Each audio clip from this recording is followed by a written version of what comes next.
وَلَوْ رَدُّوهُ إِلَى الرَّسُولِ وَإِلَى أُولِي الْأَمْرِ، رسول کی طرف آ جائیں تو اس کا مطلب ہوا کہ حدیث رسول.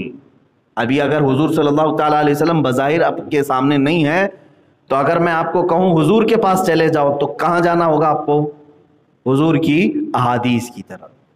مثال کے طور پر آپ ایک نکاح کا مسئلہ لے کر کے آئے، میں نے کہا جاؤ حضور کے پاس، تو اس کا مطلب ہے آپ کو احادیث میں دیکھنا ہوگا میرا مسئلہ ہے کہ نہیں، حضور نے کیا فرمایا.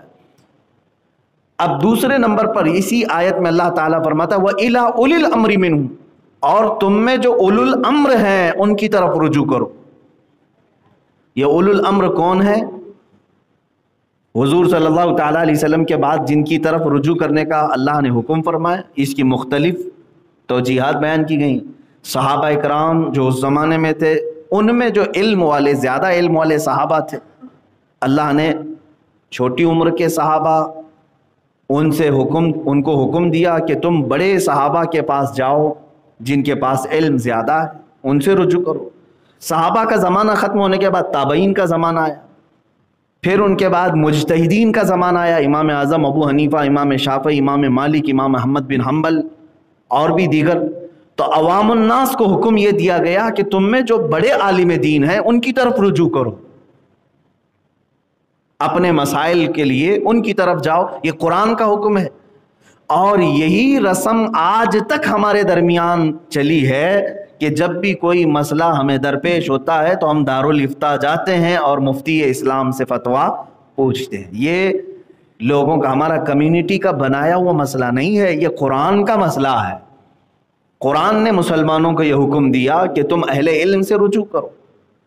اب میرے عزیزو، ایک بڑی بات میں آپ کو بتا دوں، جیسے حنفی، شافعی، مالکی، حنبلی جو ہوتے ہیں، یہ کیا ہے، کیوں ہوتے ہیں؟ یہ چار امام مشہور ہیں پوری دنیا میں. انہوں نے حدیثوں کو آسان کر کے امت کو پیش کیا. قرآن کی آیتوں سے ڈائریکٹ مسئلہ نکالنا مشکل تھا، انہوں نے مسائل نکالے اور پوری ایک کتاب بنا کر کے دی. کیا یہ تمہارے لیے جن جن معاملات میں ضرورت ہو، نماز کے، روزے کے، زکوٰۃ کے، حج کے، زراعت کے، تجارت کے، معاملات کے، طلاق کے، خلع کے، نکاح کے، رضاعت کے، مساہرت کے، ہر ایک کے مسائل قرآن سے اور حدیث سے انہوں نے نکالے. کون؟ یہ اماموں نے، امام اعظم ابو حنیفہ، امام شافعی. گویا کہ آسان کر کے امت کو دیا. اب امت کا یہ حق بنتا ہے کہ انہی اماموں کے ان نکالے ہوئے مسائل میں سے کسی ایک کو فالو کریں. اب میں ڈائریکٹ قرآن اٹھا کر کے آپ کے پاس دوں گا تو ترجمہ تفسیر تو دور کی بات ہے، دیکھ کر کے پڑھنا صحیح نہیں آتا تو اپنی زندگی کے مسائل اس سے کیسے نکالے گا آدمی؟ کیسے نکالے گا؟ تو آپ کو فالو کرنا پڑے گا کسی ایسے کو جو قرآن سمجھ چکا ہو یا حدیث رسول سمجھ چکا ہو اور اس سے اس نے مسئلہ نکال لیا ہو، آپ اسے فالو کریں گے. اسی کا نام تقلید ہے. غیر مقلد ہمیں یہ طعنہ مارتے ہیں کہ یہ سنی لوگ رسول کو چھوڑ کر، صحابہ کو چھوڑ کر یہ اماموں کی تقلید پہ لگ جاتے ہیں. میرے عزیزو، آلریڈی وہ خود بھی تقلید کر رہے ہوتے ہیں لیکن انہیں معلوم نہیں. وہ خود بھی تقلید کر رہے ہیں لیکن بلیم صرف ہمارے اوپر ہوتا ہے. مجھے ایک بھی غیر مقلد ایسا لا کر کے دکھاؤ جو تقلید نہیں کرتا، وہ منع کرتا ہے. جیسے اہل حدیث حضرات ہیں، وہ کہتے ہیں ہم اماموں کی تقلید نہیں کرتے. ان میں سے ایک بھی بندے کو میرے پاس لا کر کے بٹھاؤ اور میں پوچھتا ہوں کہ آپ تک یہ دین کے جو بھی مسائل ہیں آپ نے کہاں سے حاصل کیے، کون سی کتاب سے؟ کسی نہ کسی کتاب سے انہوں نے تفسیر کو سمجھا. قرآن کی تفسیر، کسی بھی تفسیر کو پڑھ کے ہی انہوں نے سمجھا. تو ظاہر سی بات ہے پھر آپ اس مفسر کی تقلید کر رہے ہو جس نے قرآن کی تفسیر کی. آپ حدیث رسول پڑھ کر کے مجھے بتا رہے ہو کہ اس حدیث میں ایسا کہا گیا ہے. میں ان سے پوچھوں گا یہ کس محدث کی کتاب آپ نے پڑھی؟ کہیں گے امام بخاری نے لکھا. تو امام بخاری کی تو تقلید کر رہے ہو آپ. آلریڈی آپ خود تقلید کر رہے ہیں، کسی نہ کسی کو فالو کر رہے ہیں. کرنا ہی پڑے گا آپ کو، اس کے علاوہ کوئی چارہ ہی نہیں. حضور صلی اللہ تعالیٰ علیہ وسلم سے جنہوں نے دین اخذ کیا، انہوں نے ہمیں پہنچانے کے لیے یہ ذریعے بنائے، تفسیر، حدیث، یہ تمام چیزیں. اگر ان اماموں کو چھوڑ دو گے تو ڈائریکٹ کیسے حضور صلی اللہ علیہ وسلم سے آج حاصل کر سکو گے؟ میرے عزیزو یہ بات طویل ہو جائے گی. یہاں پر میں جو بات بتانا چاہ رہا تھا وہ یہ ہے کہ عوام کس کو فالو کرے. آپ حنفی، شافعی، مالکی، حنبلی 4 فقہ مشہور ہیں پوری. ایک بات یاد رکھیں، 4 عقیدے نہیں ہیں، یہ 4 عقیدے نہیں ہیں. یہ چاروں اماموں کا خدا ایک ہی ہے، رسول وہی ہے، دین وہی ہے. اسکولس آف تھاٹ، سوچنے کا انداز چاروں کا الگ الگ ہے. ایک ایگزامپل میں بتا دوں، قرآن میں ایک ہی آیت آئی ہے وَامْسَحُوا بِرُؤُوسِكُمْ، وضو کے متعلق یہ ایک آیت ہے. وضو کرنے کے متعلق جو آیت آئی ہے اس میں کا ایک ورڈ میں پڑھ رہا ہوں خالی. ویسے تو اللہ تعالیٰ نے فرمایا فَاغْسِلُوا وُجُوهَكُمْ وَأَيْدِيَكُمْ إِلَى الْمَرَافِقِ وَامْسَحُوا بِرُؤُوسِكُمْ وَأَرْجُلَكُمْ إِلَى الْكَعْبَيْنِ. 4 فرض ہیں وضو میں نا. اپنا چہرہ دھو، اپنے دونوں ہاتھوں کو کہنیوں سمیت دھو، سر کا مسح کرو اور دونوں پیروں کو دھو. قرآن کی آیت ہے یہ، 4 فرض اس میں بتائیں. تو تیسرے نمبر پر جو لفظ آیا ہے حدیث قرآن کا وَامْسَحُوا بِرُؤُوسِكُمْ، اپنے سروں کا مسح کرو، اپنے سروں کا مسح کرو. قرآن نے یہ نہیں بتایا کہ کتنے سر کا مسح کریں، آدھے سر کا کہ پاؤ سر کا کہ پورے سر کا. سر کا مسح کرو.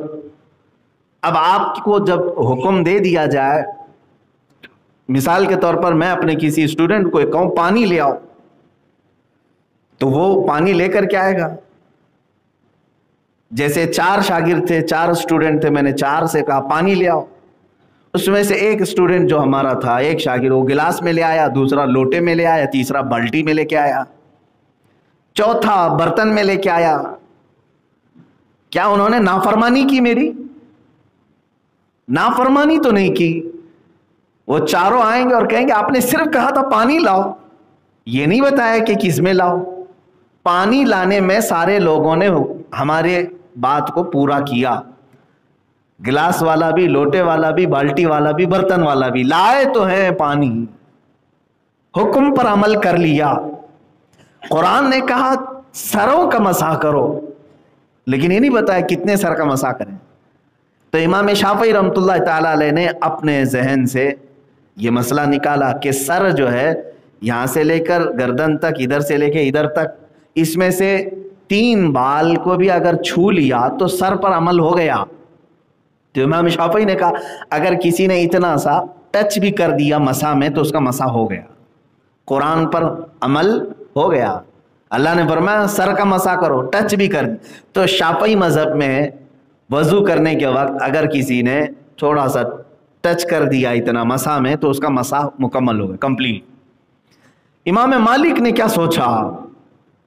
انہوں نے دیکھا قرآن نے کہا سر کا مسح کرو، تو انہوں نے فرمایا سر جو ہے 2 بال 3 بال کو نہیں کہتے، یہ یہاں سے لے کر گردن تک، پھر یہاں سے لے کر یہاں تک جو پورا حصہ ہے. تو انہوں نے کہا پورے سر کا مسح کرنا پڑے گا.